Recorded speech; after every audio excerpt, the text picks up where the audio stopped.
अच्छा जी, बाइनोमियल की type 1 type 2 कर ली थी। आज हमने करनी है टाइप 3।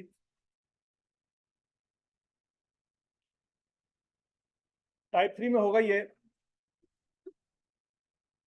कि आपको मीन और वेरियंस गिवन होंगे।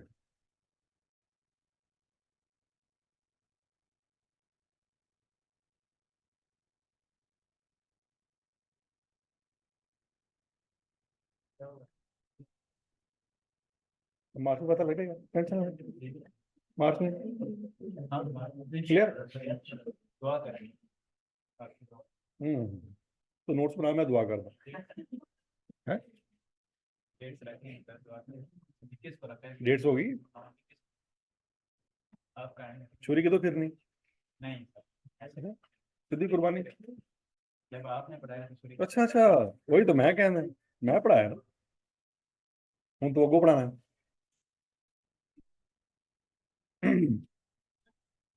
अच्छा जी, बाइनोमियल डिस्ट्रीब्यूशन बच्चों, अब तीसरी टाइप ये है कि आपको मीन और वेरियस क्वेश्चन में गिवन होगा। क्या गिवन होगा? मीन और वेरियंस, और फाइंड करना होगा एन और पी। क्या फाइंड करना होगा? एन और पी। और हो सकता है आपको कहा जाए कि प्रोबेबिलिटी भी फाइंड करें, तो हीरो है कि स्ट्रॉन्ग है, वो खड़े जा है।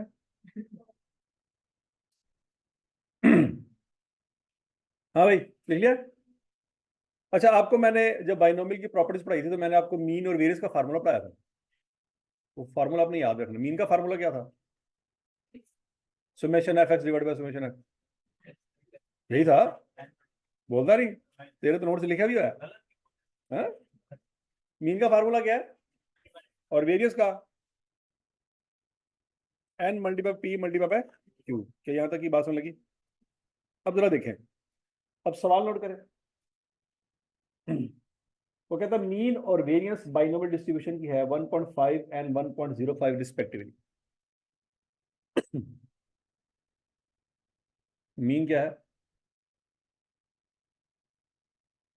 1.5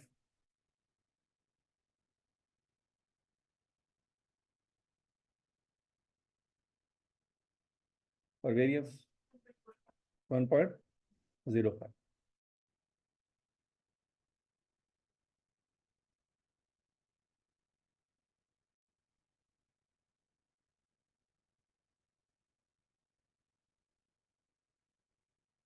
ठीक है जी।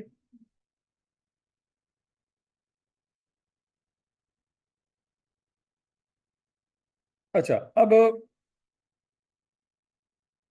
वो कहता है एन और पी फाइंड करें और probability of x equal to 3 find करें। अब मीन का फार्मूला आपको आता है, क्या है? एन मल्टीप्लाई पी, तो किसके बराबर है? 1.5 के। और वेरियंस का फार्मूला आता है एन पी क्यू, तो वो किसके बराबर है? 1.05 के। तो कोई अकल इस्तेमाल करके यहाँ से कुछ निकाला जा सकता है। आपके पास दो इक्वेशन है बच्चों, सॉल्व करें, जरा ट्राई करें, कुछ जुगाड़ लगाएं, एन पी क्यू निकालें, शाबाश। है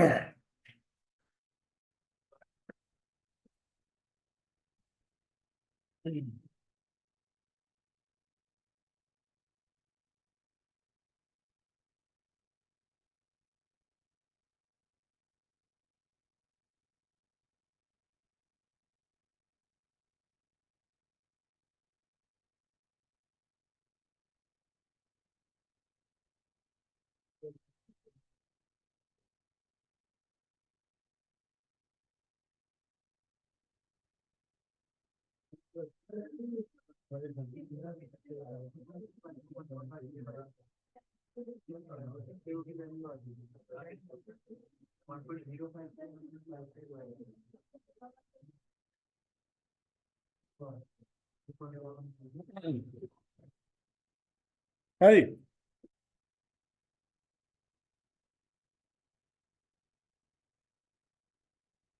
नोट कर लिया जी। अच्छा जी, पहले बताएं क्या निकलेगा। सबसे पहले क्यों निकलेगा, जो कि चाहिए ही नहीं। चाहिए क्या और क्यों निकला है? क्यों क्या निकला है? 0.7, फिर ठीक है ठोस हो गए बस। एंड 5 आएगा और फिर 0 नहीं, क्यू तो बाद है निकले सीधा, क्यू के बाद क्या निकलेगा? पी। पी कैसे निकलेगा? 1 - क्यू। पढ़ा हुआ है, होते हो वो पढ़ा हुआ कि नहीं पढ़ा हुआ? अगर क्यू है 0.7 तो पी क्या होगा? सोचना पड़ेगा है।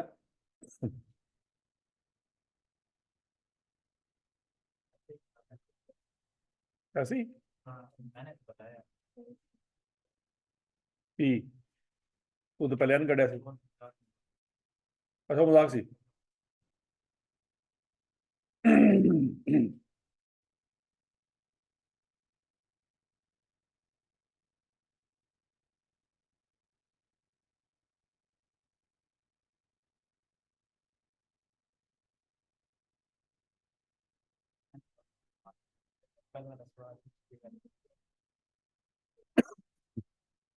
हाँ जी, लिख दिया जी।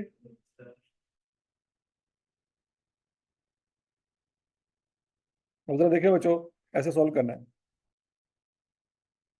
एनपी है 1.5 और एनपी क्यू है जी 1.05। ऊपर नीचे रख के अगर हम एनपी को क्रॉस कर दें तो क्यू निकल आएगा, ऐसे ही है 0.7। और पी निकालने का तरीका क्या है? पी इज इक्वल टू 1 - क्यू। 1 - क्यू करेंगे तो 0.3 पी की वैल्यू आएगी।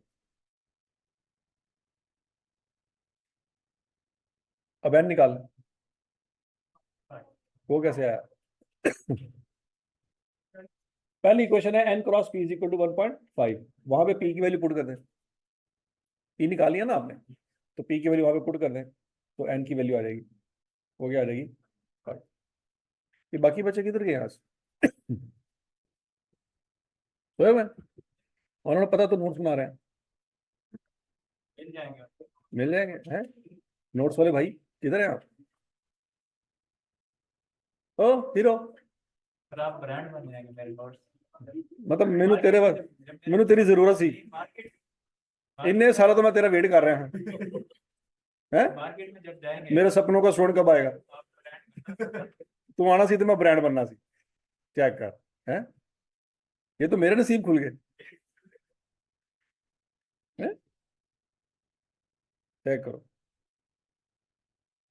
लेवल है सर है ना? आपका किंग ऑफ मैनू पता लगा हूँ तेरे नोट्स बना दिए तो। शाबाश शाबाश। ते होर तू किन्ने टीचरां ने चूना लाया है?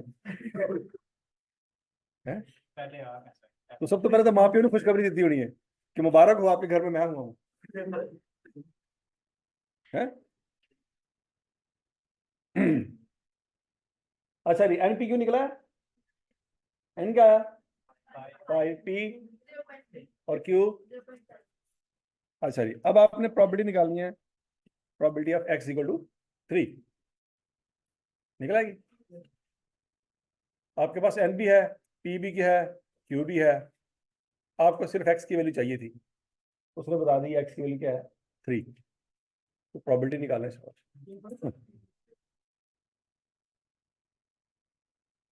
0.132।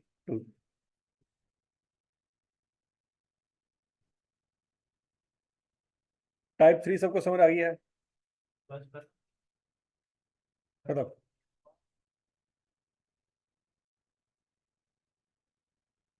हो गया सबसे।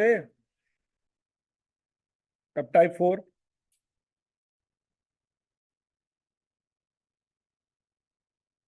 टाइप 4 में आपको पूरा टेबल दिया जाएगा बाइनोमियल का।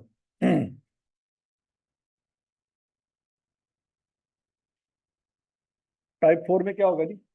पूरे का पूरा बाइनोमियल प्रोबेबिलिटी डिस्ट्रीब्यूशन दी जाएगी।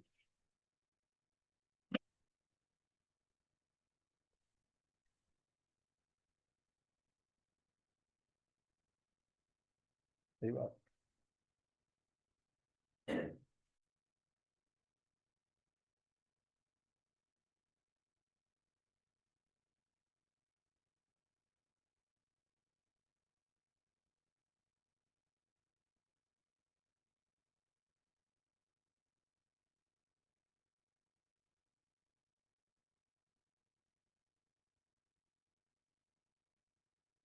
है? नोट कर लिया जी? आपको प्रोबेबिलिटी डिस्ट्रीब्यूशन दी जाएगी और आपसे मांगा जाएगा मीन और वेरियंस फाइंड करें।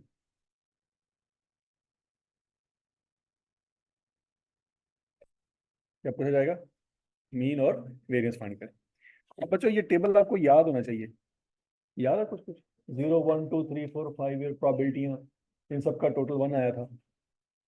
ये कौन सा टेबल है वाला? है वो वाला। वेरी गुड, शुक्र है ये वाला नहीं था। मैचेस देखना है बस। हाँ मैचेस वाला याद है? 0 match win, 1 match win, 2 match win, उन सब की प्रोबेबिलिटी को जमा किया था, आंसर क्या आया था? अब मसला ये है कि यहाँ पे जब आपको टेबल दिया गया है ना, तो इसकी बैकग्राउंड स्टोरी तो आपको पता है, लेकिन अगर आपको बैकग्राउंड स्टोरी ना पता हो तो क्या आप मुझे बता सकते हैं इस टेबल से कि पी की वैल्यू 0.3 होगी?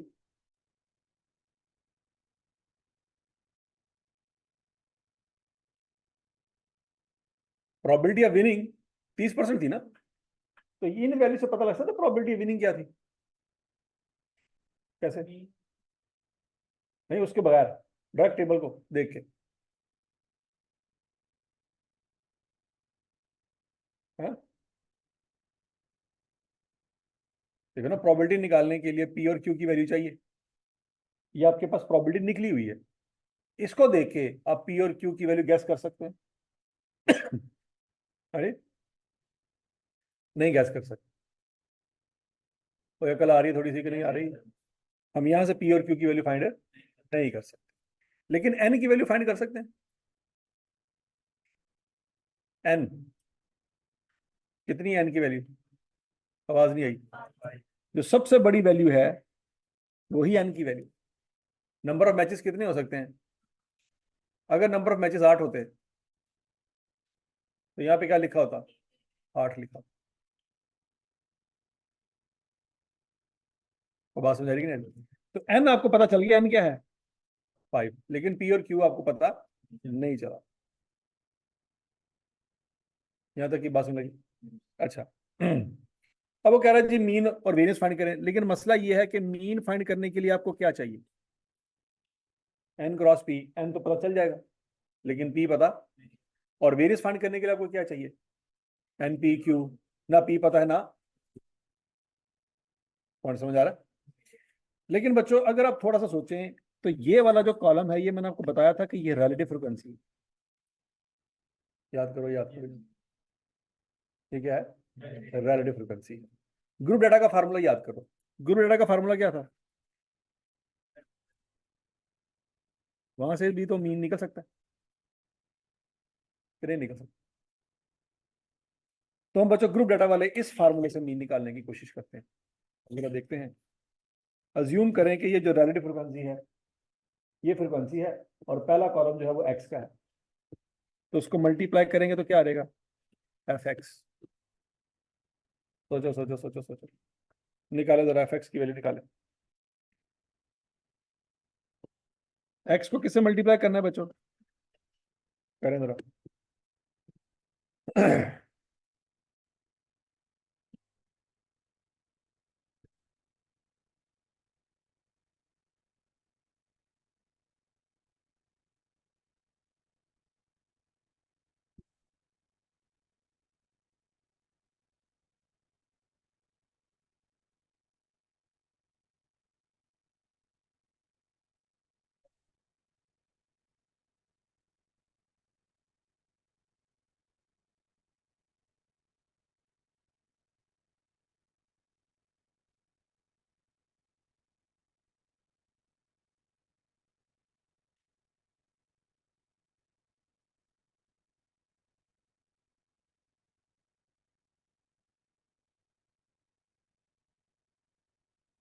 अरे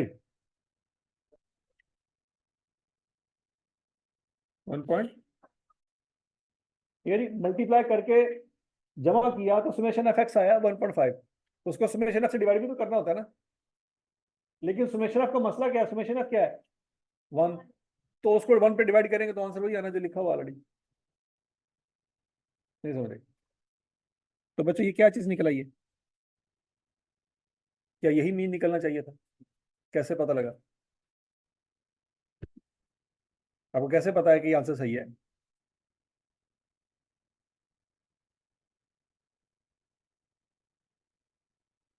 वन पॉइंट एट भी तो हो सकता था।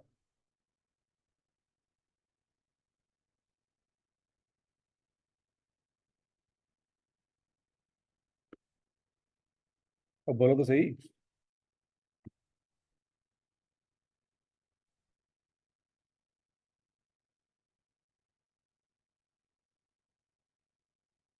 आवाज नहीं आ रही। कौन सा? लेकिन ये तो एफ है ही नहीं। क्या ये फ्रीक्वेंसी है? दिल पे हाथ रख के कसम खाओ जरा। नहीं है ना? अच्छा, ये जो कॉलम है 0.16807, क्या ये फ्रीक्वेंसी है? फ्रीक्वेंसी तो नहीं है ना। तो फिर कैसे पता है सही आंसर? तो सही आंसर गलत हो।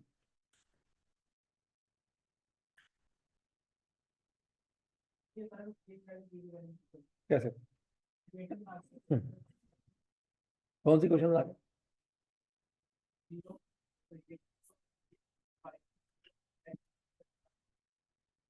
ठीक है। ठीक हो गया। और अच्छा, ये नहीं कि आपको पता है ना कि n इज इक्वल टू 5 है और p क्या है? इन दोनों को मल्टीप्लाई करें तो मीन आना चाहिए ना। तो इन दोनों को मल्टीप्लाई करें, मीन क्या आएगा? 1.5। और यहाँ पे आंसर क्या आ रहा है? इसका मतलब है ये सही आंसर है। नहीं समझे? अगर आपको पता हो कि n 5 है और p 0.3 है, क्योंकि आपको इसलिए पता है क्योंकि ये सारी वैल्यूज वही है, विनिंग द मैच वाली ऐसी है ना। तो विनिंग द मैच मैंने आपको प्रोबेबिलिटी क्या लिखवाई थी? 0.3। याद करो याद करो याद करो। 0.3। और क्यू क्या था? 0.7। क्योंकि ओरिजिनल डाटा तो वही है। तो मीन का फार्मूला आपने पढ़ा हुआ है, n क्रॉस p। यहां से मीन क्या निकलना चाहिए? 1.5। और इस फार्मूले से आंसर क्या आ रहा है? 1.5। तो इसका मतलब है ये वाला फार्मूला सही आंसर दे। पहले कंफर्म तो नहीं था कि आंसर सही देगा कि नहीं देगा, लेकिन हमारा आंसर मैच कर गया, तो इसका मतलब क्या है कि तरीका जो भी है वो सही होगा। अल्टीमेटली एंड रिजल्ट सही आ रहा है। बात में लगी। इसका मतलब है मीन फाइंड करने का एक और तरीका भी आ गया प्रोबेबिलिटी के अंदर। एक तो है एन क्रॉस पी। दूसरा तरीका ये है कि एक्स को प्रोबेबिलिटी ऑफ एक्स से मल्टीप्लाई कर दें और जमा कर लें आंसर, तब भी आ जाता है मीन। तो बात समझ लगी है? तो ये क्या लिखा हुआ है? Summation x into probability of x. तो बात समझ लगी है? तो मीन फाइंड करने का बच्चों एक फार्मूला क्या है? N cross p. और दूसरा फार्मूला जो अभी अभी हमने बनाया है वो ये है, summation x into probability of x. उसके लिए एक वर्ड यूज किया जाता है, उसको कहते हैं एक्सपेक्टेड वैल्यू। क्या कहते हैं? Expected value. चैप्टर नंबर 8 में मीन फाइंड करने का एक सवाल इस तरह का भी था, अगर आपको याद हो। इतने याद रहना तुम्हें, है ना? चैप्टर 8, पता नहीं क्या होता था उसमें। क्या होता था चैप्टर 8 में? मीन मीडियन मोड, है ना? शुक्र है, इतना तो याद है। मीडियन मैंने कुछ बताया था। हाँ, वो याद ही नहीं उनकी है। इतना याद है कुछ भूल जाएगा। भूलना किसी वो भूल चुके हैं।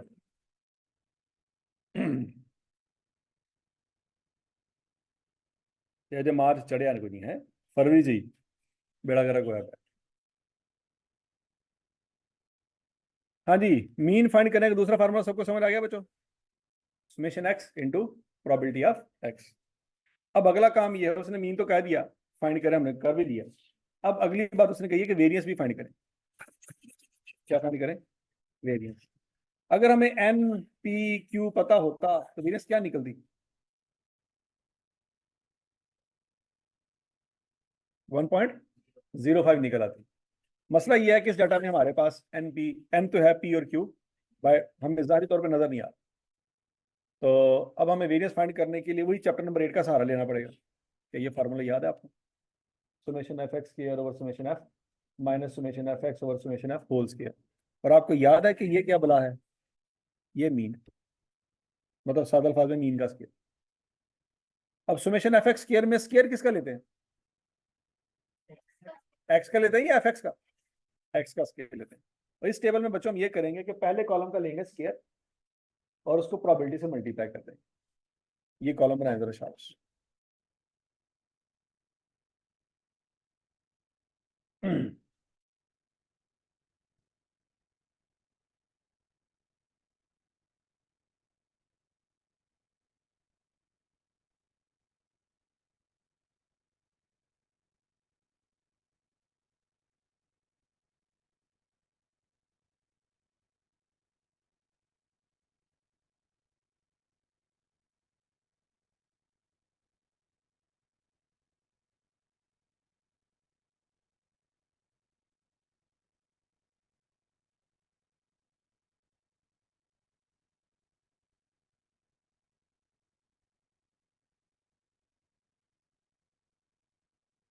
हाँ जी,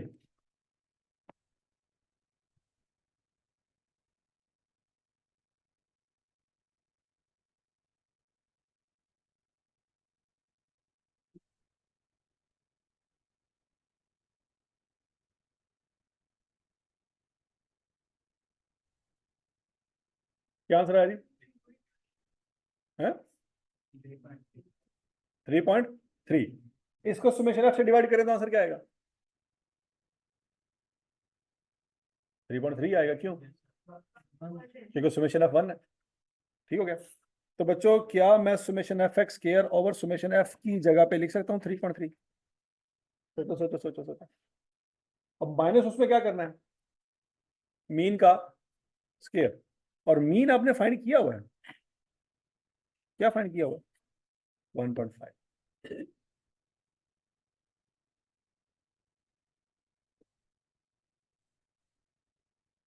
नहीं समझ।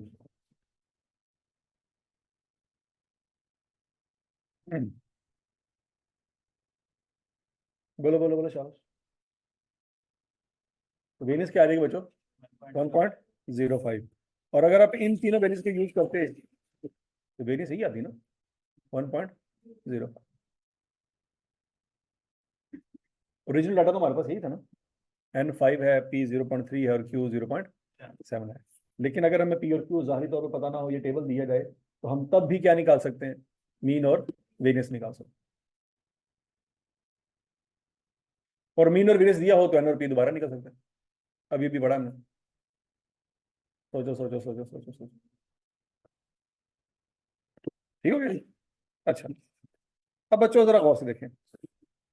अब वेरियंस का एक फार्मूला क्या है? NPQ। अब वेरियंस का दूसरा फार्मूला क्या है? Summation x square into probability of x. क्या ये बात हजम होती है सबको? Minus summation x into probability of x का होल स्क्वायर। ऐसे ही लिखा है।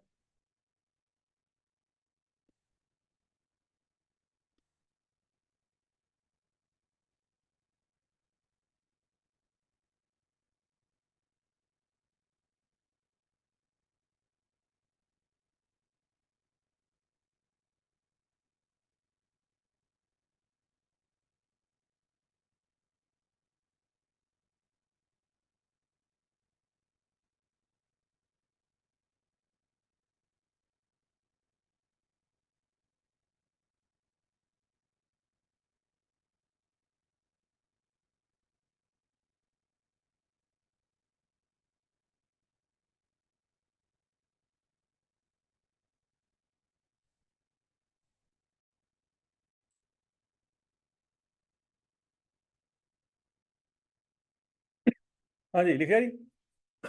बोलो बोलो बोलो शाबाश। अच्छा, ये जो summation x square into probability of x है, इसको हम ई एक्स स्क्वायर से शो कर सकते हैं। और ये जो summation x into probability of x का होल स्क्वायर है, इसको हम किसे शो करेंगे? ई एक्स का होल स्क्वायर। ये बात सबको समझ आ गई? नोट कर लिया सबने?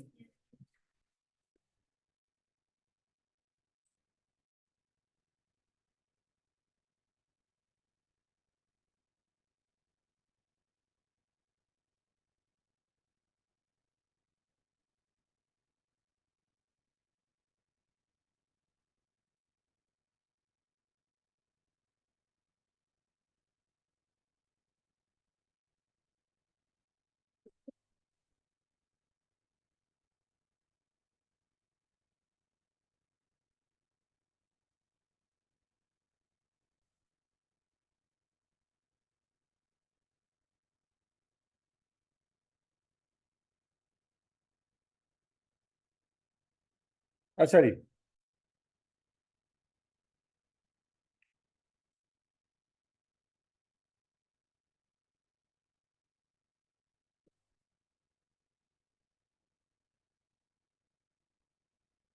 क्वेश्चन नंबर 21 करेंगे जरा।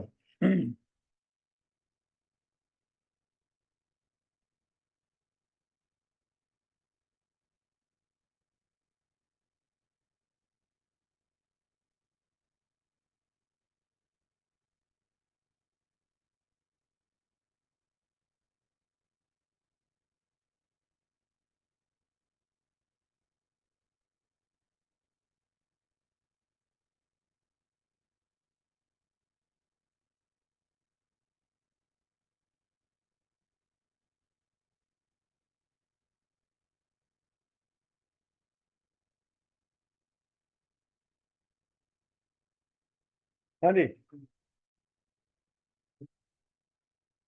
क्या? प्रोबेबिलिटी डिस्ट्रीब्यूशन अभी पढ़ा है। ये जो टेबल है इसका नाम क्या है जी? Probability distribution. ये फ्रीक्वेंसी डिस्ट्रीब्यूशन नहीं है, क्योंकि यहाँ पे फ्रीक्वेंसी नहीं है। क्या यहाँ तक की बात समझ लगी? अच्छा जी, 22।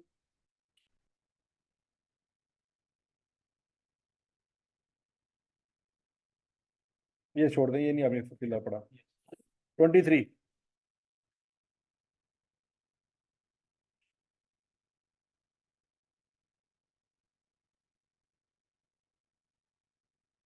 मीन और एक्सपेक्टेड वैल्यू। 25।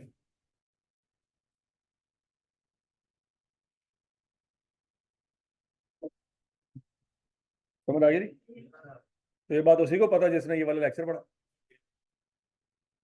नहीं तो लब तो देगा ये की होता है, ये तो एरर होता है। वो तो गया, नोट्स बना लेना तो फायदा हो गया। हो गया ना फायदा मई दे 26 करें, 27 करें।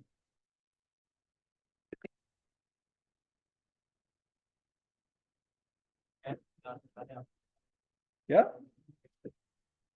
पहले तो आई का भी अजाब तो बात पहले, तो आई का भी शक्ल देखी नहीं। दुआ करें।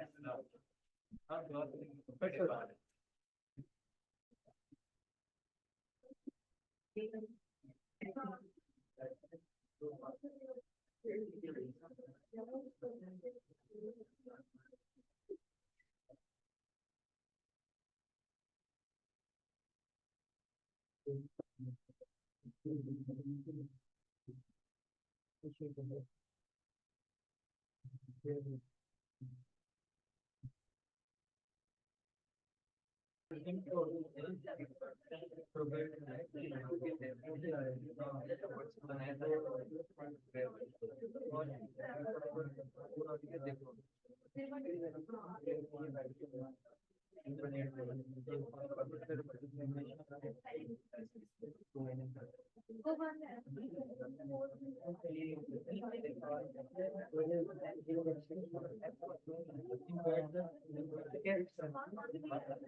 आ गए आंसर?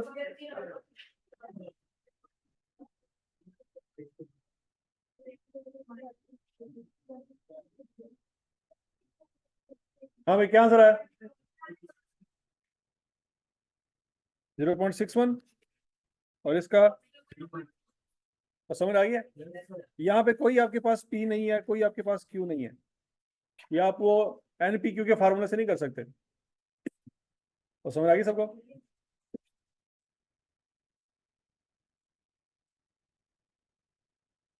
Twenty nine.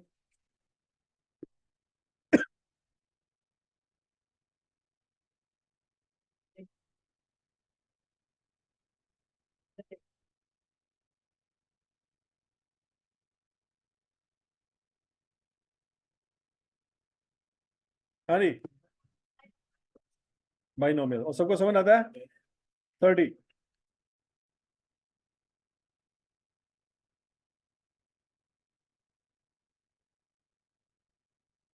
ये पढ़ा हुआ है कि नहीं पढ़ा हुआ?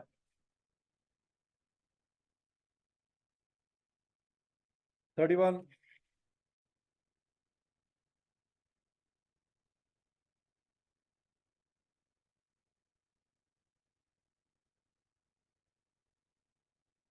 Harry, 32,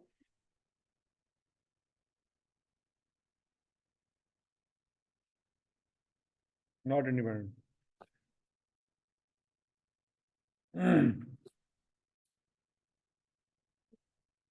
और सबको समझ आ गई थी कि टाइप 4 भी क्लियर हो गई। अब उसके बाद बच्चों अगली डिस्ट्रीब्यूशन है पॉइसन डिस्ट्रीब्यूशन।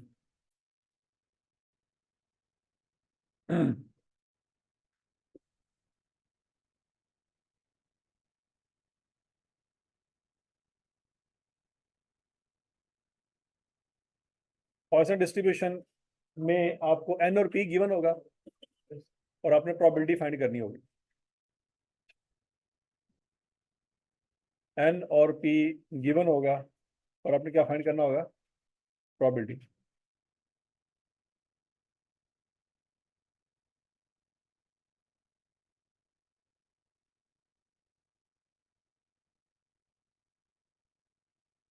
ठीक है जी।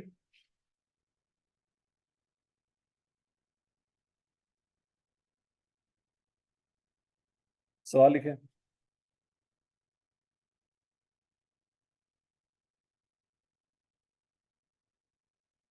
The probability of recovery from cancer is 3% only.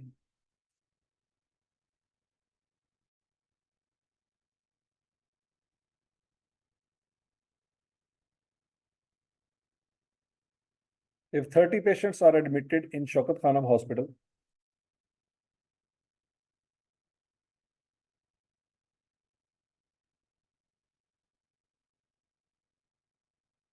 if 30 patients are admitted in Shaukat Khanum Hospital, then find the probability that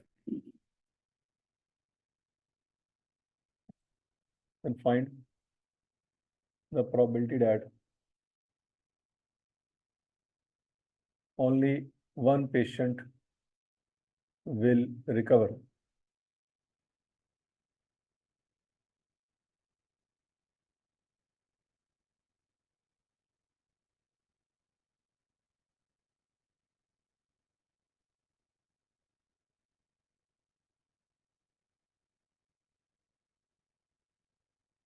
ठीक है जी।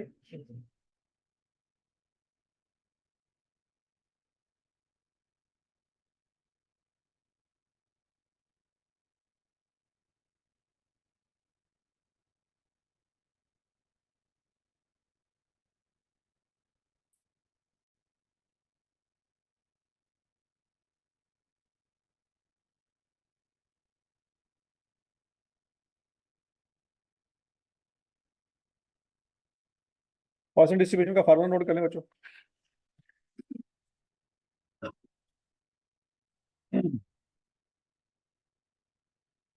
ई की power minus mu into mu की power x over x factorial.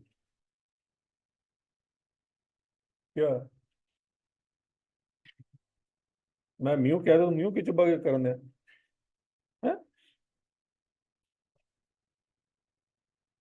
Mister Bean की photo बनी है।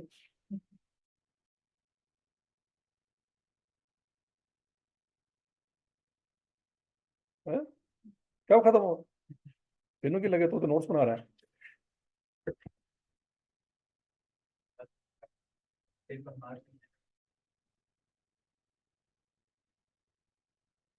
अच्छा जी। ये property sir लगती है बच्चों, एन की वैल्यू जब 20 से अबव हो और पी की वैल्यू 0.05 से कम हो या बराबर हो।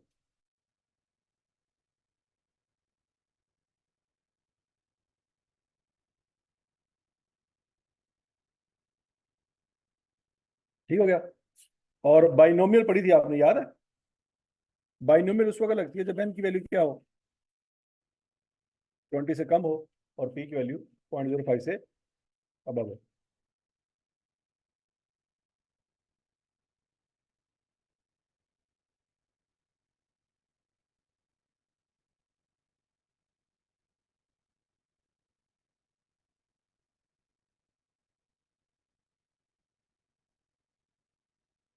तो लिखा सर ने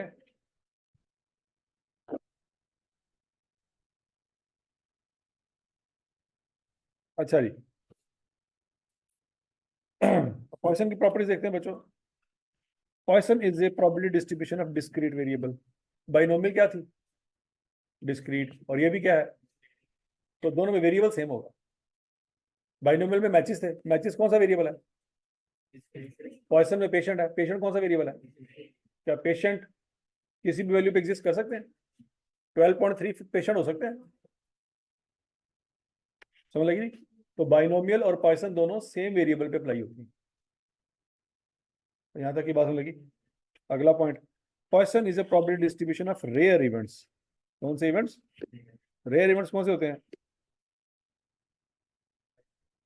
for example, birth of blind babies, occurrence of fatal accident, recovery from cancer, loss by fire। ये वो इवेंट है जो डेली बेस पे अकर नहीं होते। नहीं बात समझ? कि एक्सीडेंट रोजाना होते हैं? बोलो तो सही। होते हैं ना?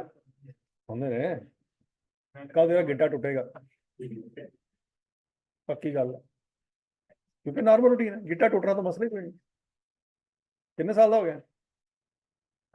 18। कितनी बड़ी गिट्टा टूटा है? रेयर इवेंट है क्या? नहीं, सुबह होएगा फिर। ठीक है जी। तो क्या एक्सीडेंट होना नॉर्मल रूटीन की बात है? अगर एक्सीडेंट होना नॉर्मल रूटीन की बात होती तो हमें सादे बच्चे यहाँ पे होते ही ना, कब्रिस्तान में होते। कब्रिस्तान में आगे शाबाश। वाईफाई किने लवाया होना?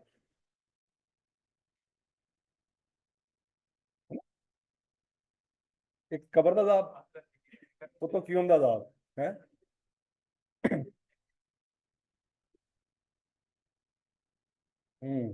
सही सही सही।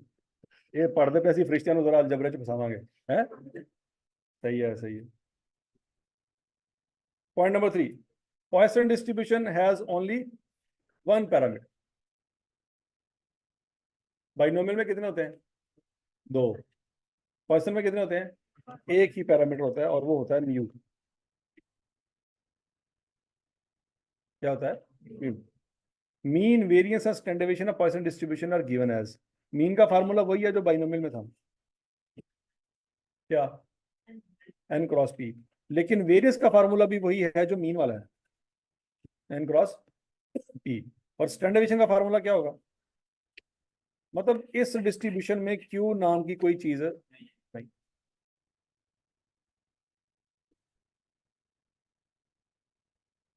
तो बात सुन लगी? Point number 5, it's variance is equal to mean. Binomial में क्या पढ़ा था? मीन बड़ा होता है वेरियंस। पढ़ा था कि नहीं पढ़ा था?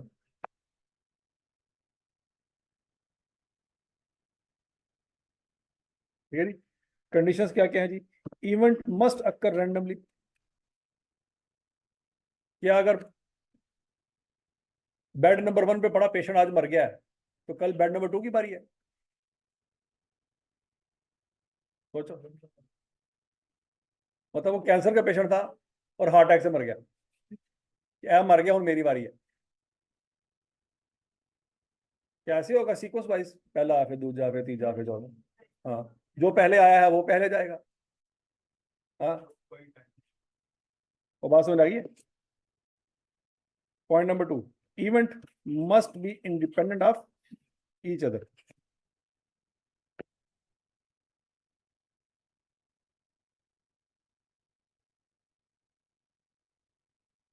Event must be independent of each other. Point number 3, event must occur singly. Singly से मुराद क्या है?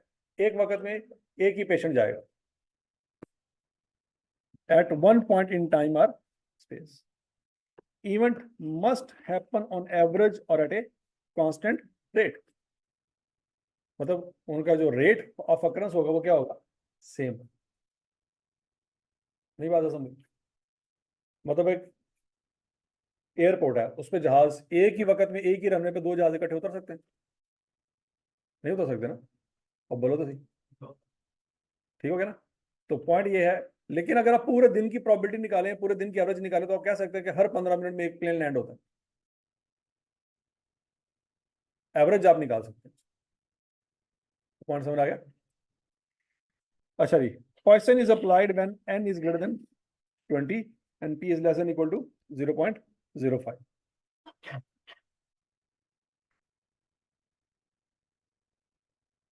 कोई बातें समझ आई सारी? अब बच्चों जरा सवाल देखो, क्या इस सवाल में पेशेंट 30 है? पेशेंट कितने हैं? और रिकवरी फ्रॉम कैंसर कितनी है? 3%। क्या यहाँ पे बाइनोमियल लग सकती है?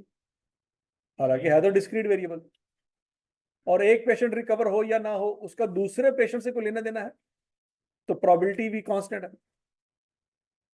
प्रोबेबिलिटी क्या है? एक प्रोबेबिलिटी का दूसरे से कोई लेना देना नहीं है, तो बाइनोमियल लगनी चाहिए। तो बाइनोमियल क्यों नहीं लगेगी? बाइनोमियल का क्राइटेरिया क्या है? n 20 से कम हो और p 0.05 से ज्यादा हो। अब यहाँ पे n क्या है? 30 और p क्या है? तो बाइनोमियल यहाँ पे नहीं लग सकता। ये बात सबको समझ आ गई? अच्छा, अब उसने कहा है कि only one patient will recover. अब इस सवाल में हम किस चीज में इंटरेस्टेड है? रिकवरी में। तो 0.03 हमारा p होगा कि q होगा? क्यों? क्योंकि रिकवरी की प्रोबेबिलिटी है और हम भी रिकवरी में इंटरेस्टेड है। नहीं समझ रहे? नहीं समझ रहे? तो p आ गया आपके पास, और n, इन दोनों को मल्टीप्लाई करेंगे तो क्या आ जाएगा? मीन आ जाएगा। नहीं समझ रहे?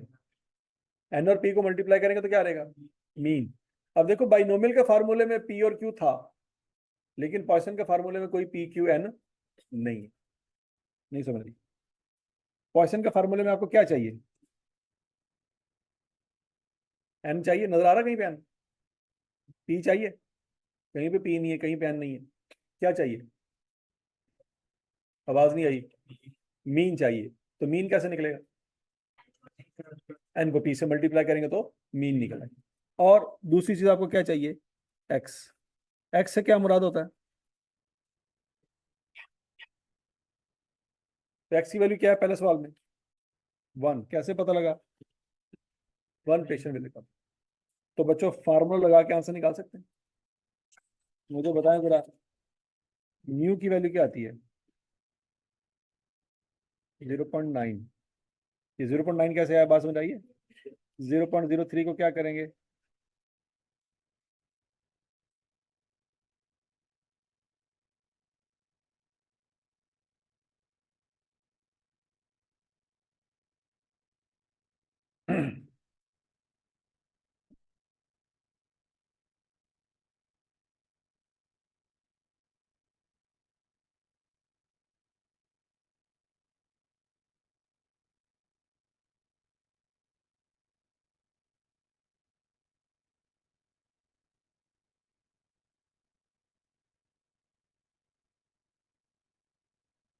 हाँ जी, इंटू म्यू की वैल्यू क्या है जी? 0.9 पावर 1 ओवर 1 फैक्टोरियल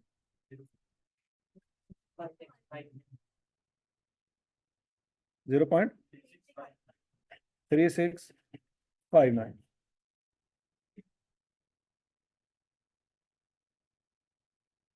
0.3659।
ठीक है जी, ओनली 2 पेशेंट विल रिकवर।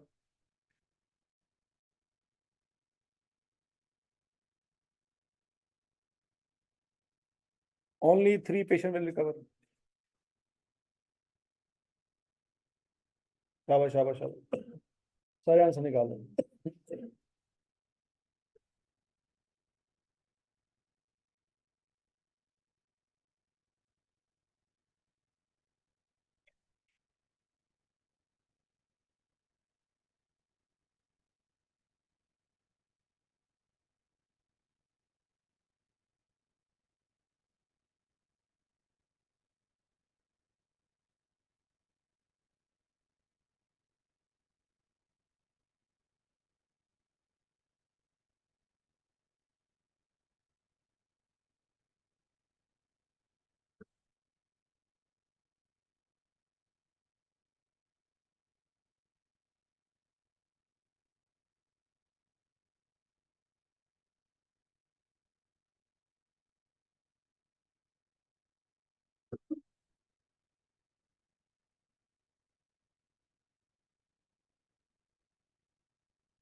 हाँ जी, ठीक है जी। Only 3 patients will recover. 0 point.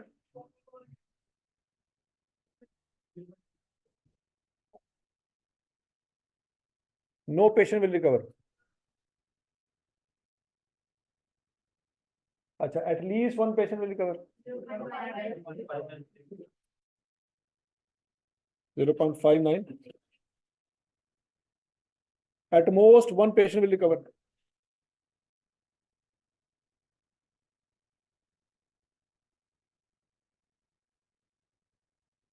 Zero point 7724.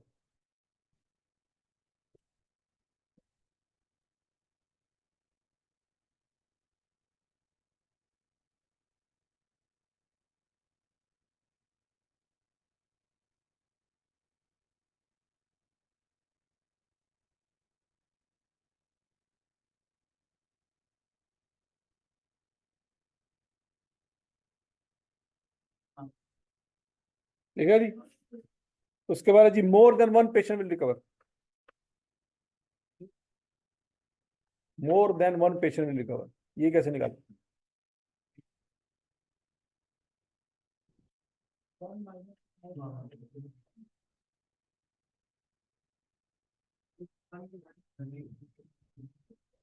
More than 1 से क्या मुराद है? तो 1 से ज्यादा कहां तक जाने हैं?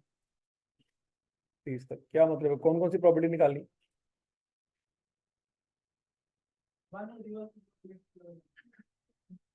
मर गए मर गए मर गए मर गए। मोर देन 1 का तर्जमा ही नहीं आता।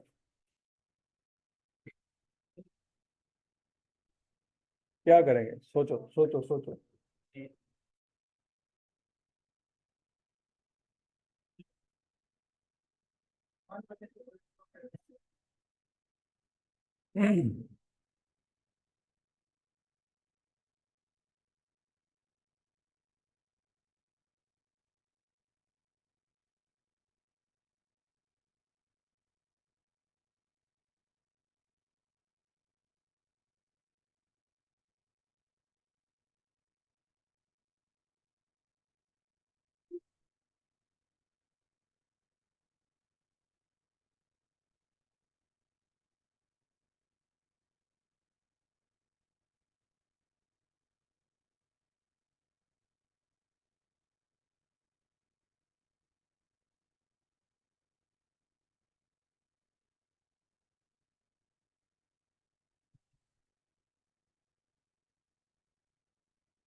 हाँ जी, मोर देन 1 में क्या करेंगे?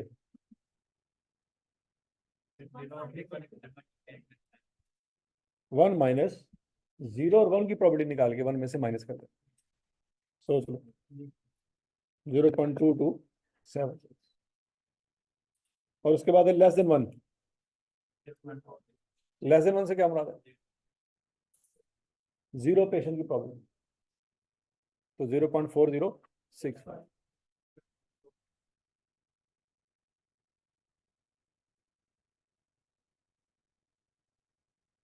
और सबसे हो गया। उसके बाद है बच्चों 29 पेशेंट विल डाई। ये क्या हुआ?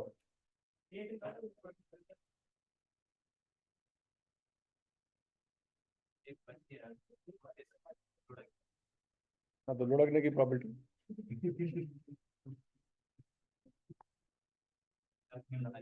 अब हम किस चीज में इंटरेस्टेड हैं? मरने में। वाकई इंटरेस्टेड है तो फिर सोच है ना, लेकिन इंटरेस्टेड है? हैं? अच्छा,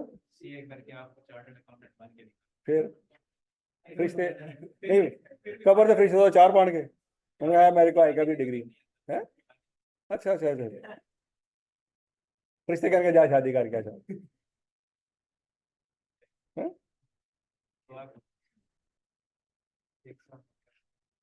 कबर से शादी का सवाल होना केड़े चक्कर में हैं? हाँ जी।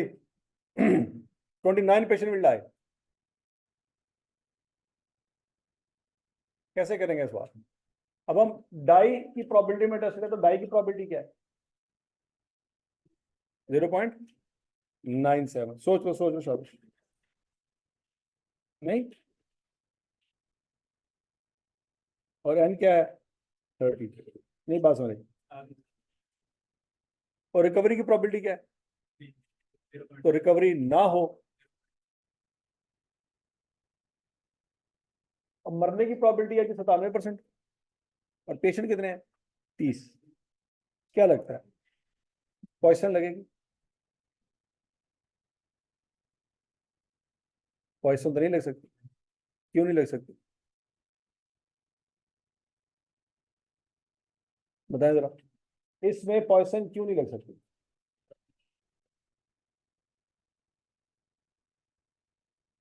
है ना, प्रॉबिलिटी क्या हो गई है?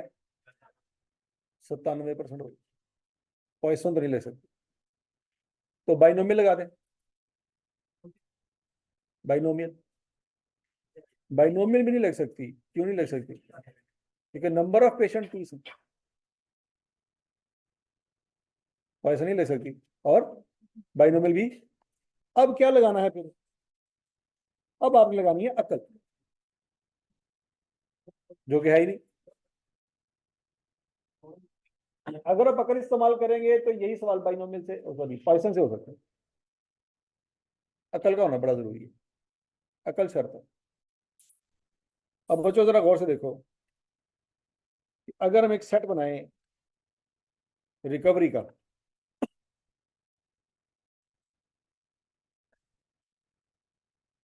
जीरो पेशेंट विल रिकवर का मतलब क्या होगा? कि 30 मर गए। 1 पेशेंट विल रिकवर का मतलब क्या है? 29 मर गए। 2 पेशेंट विल रिकवर का मतलब क्या होगा? 28 मर गए। और 30 पेशेंट विल रिकवर का मतलब क्या होगा? 0 मरे। क्या ये बात समझ लगी? अब वो कहता है 29 पेशेंट विल डाई, तो 29 पेशेंट विल डाई का मतलब है कि एक रिकवर हुआ।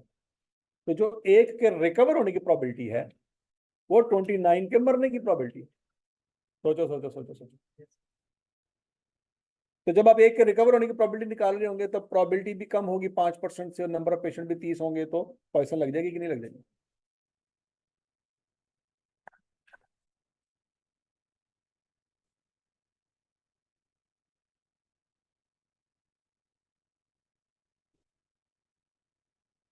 तो 29 पेशेंट विल डाई का मतलब है 1 पेशेंट विल रिकवर।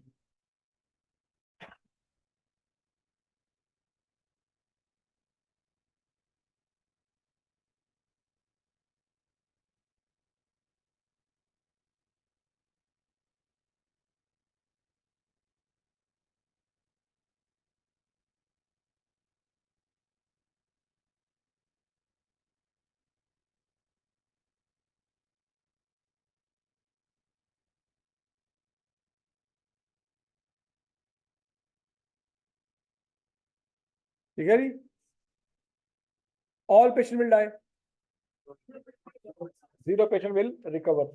तो क्या आंसर आता है? 0.4065. At least 29 patient will die. अब at least 29 का मतलब क्या है? यहाँ में मुझे बताओ दी, at least 29 से क्या मुराद है? 29 मरे या 30 मरे, और यहाँ पे क्या मतलब है? 0 रिकवर हो और 1 रिकवर हो, तो इन दोनों की प्रोबेबिलिटी को निकाल के 1 में से माइनस कर लो। हाँ, और बोलो तो सही, एटलीस्ट 29 का मतलब है 0 और 1, इसकी प्रोबेबिलिटी को जमा करके 1 में से माइनस कर लो। हाँ, सिर्फ इनकी प्रोबेबिलिटी को क्या करेंगे? ऐड करेंगे, तो क्या आंसर आ जाएगा? एटमोस्ट 1 की प्रोबेबिलिटी आपने निकाली हुई है बच्चों, यहाँ पे 0.7724।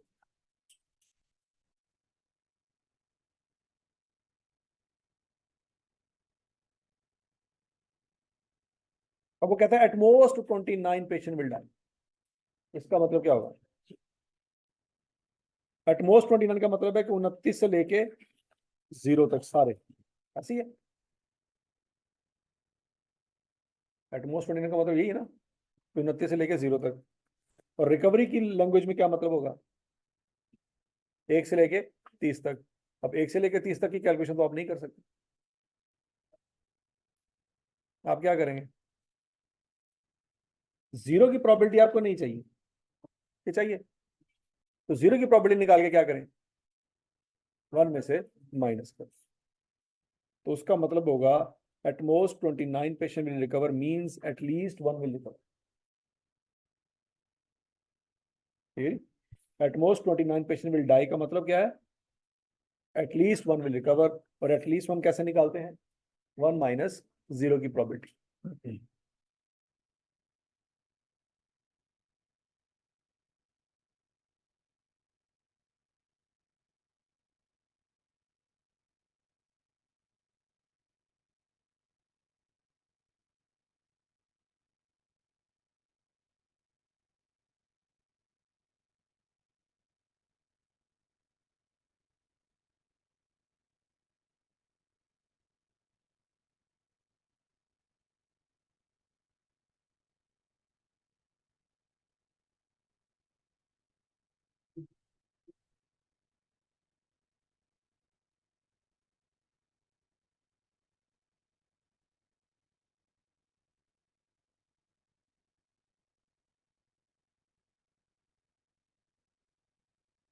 हाँ जी,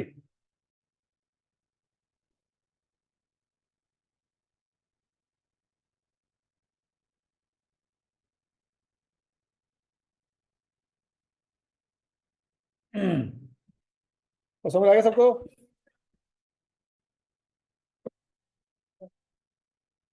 पॉइसन डिस्ट्रीब्यूशन टाइप 1 समझ आ गई सबको? अब उसके बाद टाइप 2।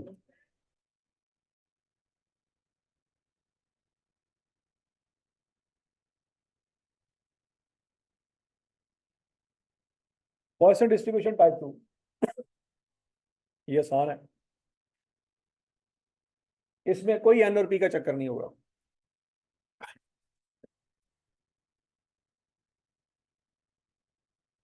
इसमें सिर्फ और सिर्फ आपको क्या गिवन होगा? मीन गिवन होगा। तो जब मीन गिवन होगा तो एन और पी की जरूरत होगी, खत्म होगा।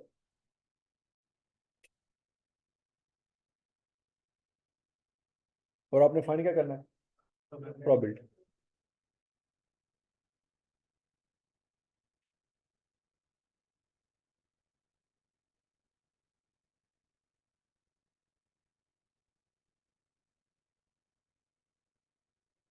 सवाल लिखें।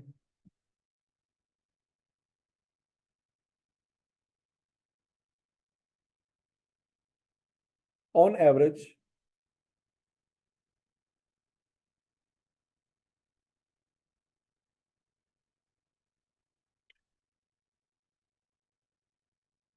on average one plane lands in 15 minutes interval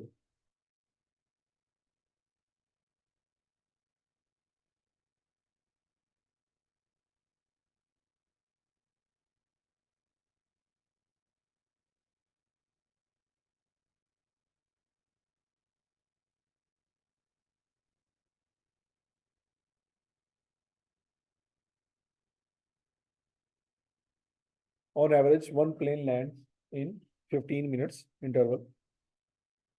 Find the probability that no plane will land in next 15 minutes.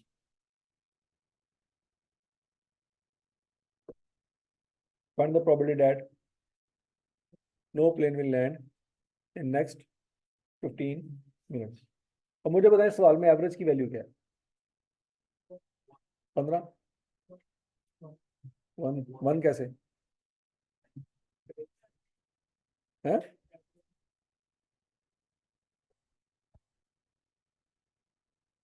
15 क्यों नहीं?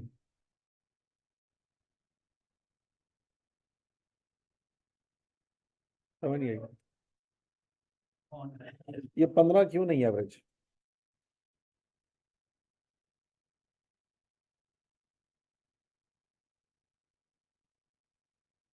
है तो समझ आ गया।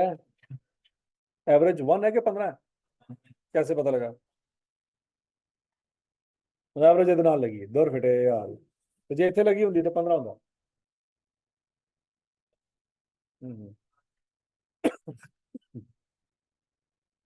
तो no plane will land in next 15 minutes हो जाएगा सवाल। आपको म्यू चाहिए, म्यू दे दिया गया। एन और पी दिया होता तो क्या करते?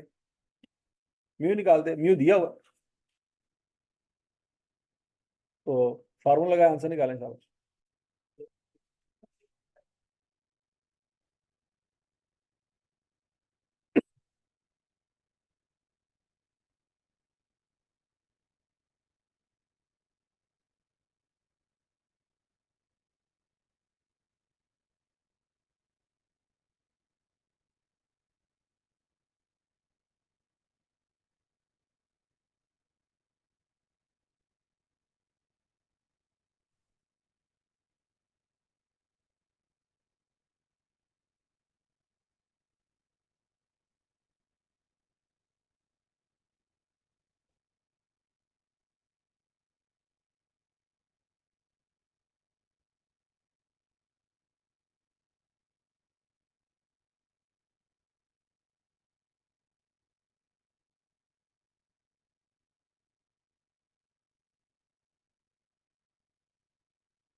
हाँ जी, हो गया जी।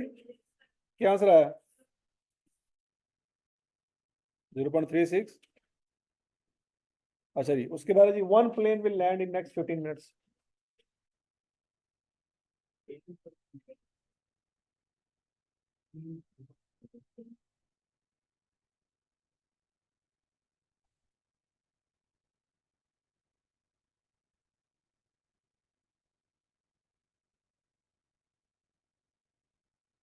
निकाल लिया। आगे लिखा जी at most one plane will land in next 15 minutes.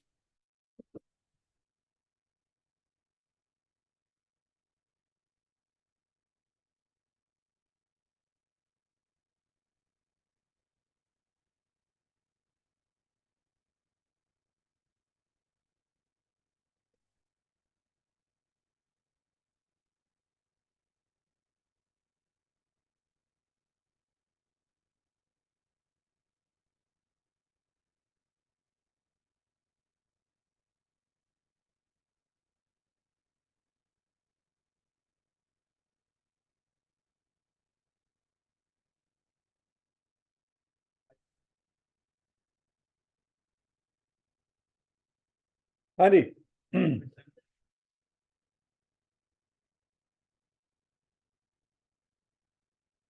आगे लिखा जी at least one plane will land in next 15 minutes.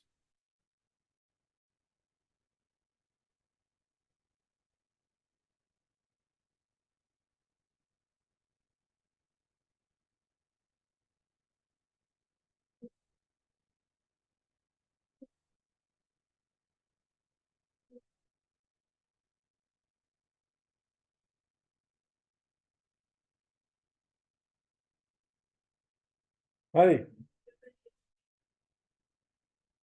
0.63 होगा। सबको ये बात समझ आ गई? सारी प्रॉपर्टी निकल आई है, कोई रह तो नहीं गई? आगे लिखें one plane will land in next 30 minutes. अब ये कैसे करेंगे? अब क्या हुआ?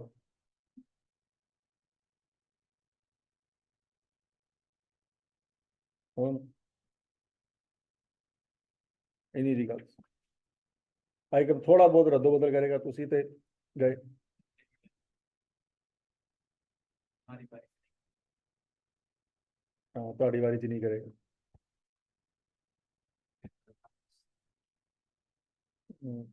दिहाड़ी की करके तीन तीन चार चार ਇਹ ਗੱਲ ਤਾਂ ਐਫਐਸਸੀ ਚ ਵੀ ਸੋਚੀ ਸੀ ਤੇ ਉਦੋਂ ਡਾਕਟਰ ਬੰਦਾ ਬੰਦਾ ਰਹਿ ਗਿਆ। वो तो सर मैं ਅੱਛਾ ਅੱਛਾ ਅੱਛਾ ਉਹ ਡਾਕਟਰ ਬਹੁਤ ਬਹੁਤ ਕਹਿ ਰਹੇ ਸੀ ਆ ਜਾ है ना। सीए काम इसलिए कि मर गए ने सारे सीए च बंदा जल्दी मर जाता। हाँ जी डॉक्टर टीके टूके ला लेंगे ने टाइम पे पता लग जाता है मसला है। अच्छा ये बस बात है। बात है तू वापस हो गया यार। इतना 5 साल बाद आपने स्टार्ट किया। तू बरगद मार्केट जी होएगा तू टेंशन ना ले। हाँ हाँ अच्छा अच्छा अच्छा अच्छा ऑफिस बॉयज में स्पेशल बैच बनाएंगे स्पेशल बच्चों के लिए लूले लंगड़े जितने भी होंगे। हैं? हाँ जी one plane will land in next 30 minutes. अब क्या करें कैसे? अब बच्चों याद रखना यहां पे म्यू 1 इसलिए था कि 15 मिनट में था। जब वो कह रहा ना कि अगले 30 मिनट में एक प्लेन लैंड होगा तो अब म्यू 1 नहीं होगा। सोचो सोचो सोचो सोचो अब म्यू की वैल्यू 2 हो जाएगी।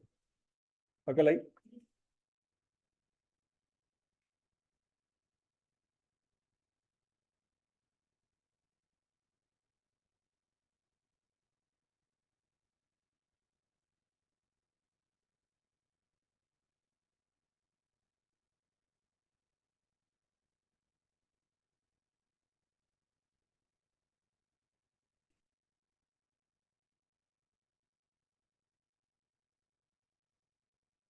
हाँ जी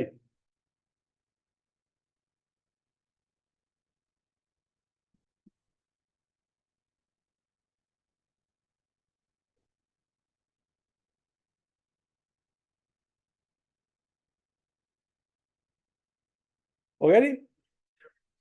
और अगर okay at most one plane will land in next 30 minutes. At most one से क्या मुराद है?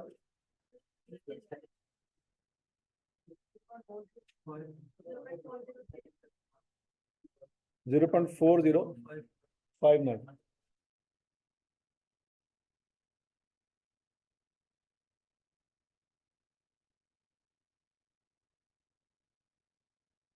तो हो गया सबसे। अगला सवाल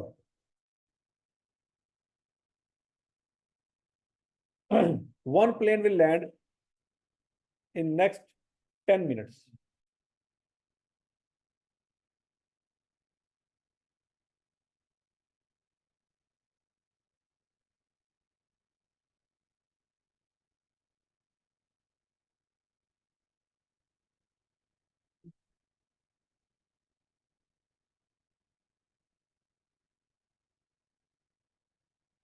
अब मुझे बताएं एवरेज क्या होगी?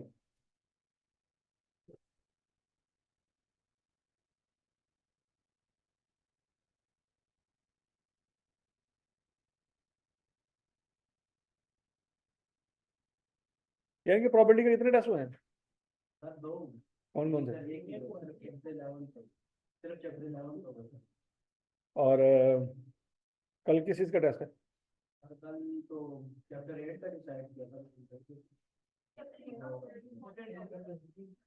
8 और 9 का इकट्ठा हुआ था सर इसका तो मैं सोचे कि 8 का भी सेपरेट किया अच्छा चलो कल इसका प्रॉपर्टी का टेस्ट लो चैप्टर 11 का हाँ जी one plane will land in next 10 minutes क्या करेंगे?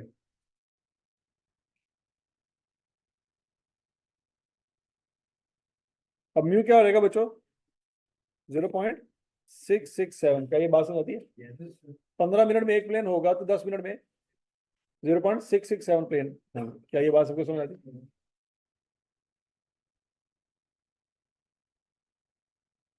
तो 1 plane will land in next 10 minutes. तो आंसर क्या निकलेगा? 0.3423। नहीं समझ आई, नहीं समझ आई। आगे जी 0 plane will land in next 10 minutes. कर लेंगे?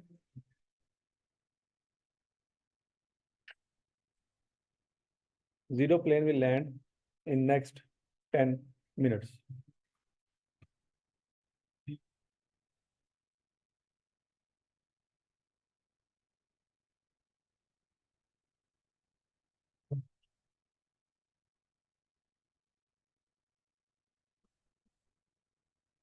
क्लियर? Yes.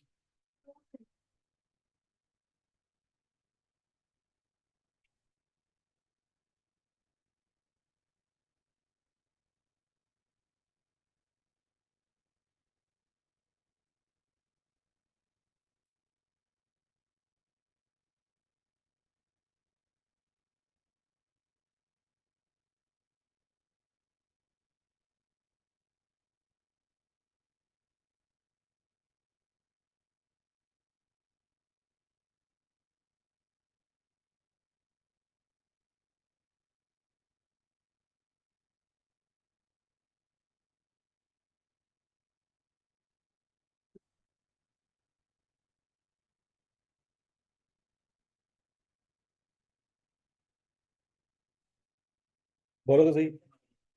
हो गया? सबने नोट कर लिया? चलो जी। आई कैप की बुक में आज घर जाके आपने पॉइसन डिस्ट्रीब्यूशन के सवाल करने हैं। कौन से सवाल करने हैं? पॉइसन डिस्ट्रीब्यूशन के सवाल करने हैं, शुरू शुरू में होंगे। हाँ जी, ये 12.1 बाइनोमियल का सवाल है, कर लोगे? Yes, sir. 2 3 4 5 6, ठीक हो गया? और फिर उसके बाद ये पॉइसन के सवाल शुरू हो गए।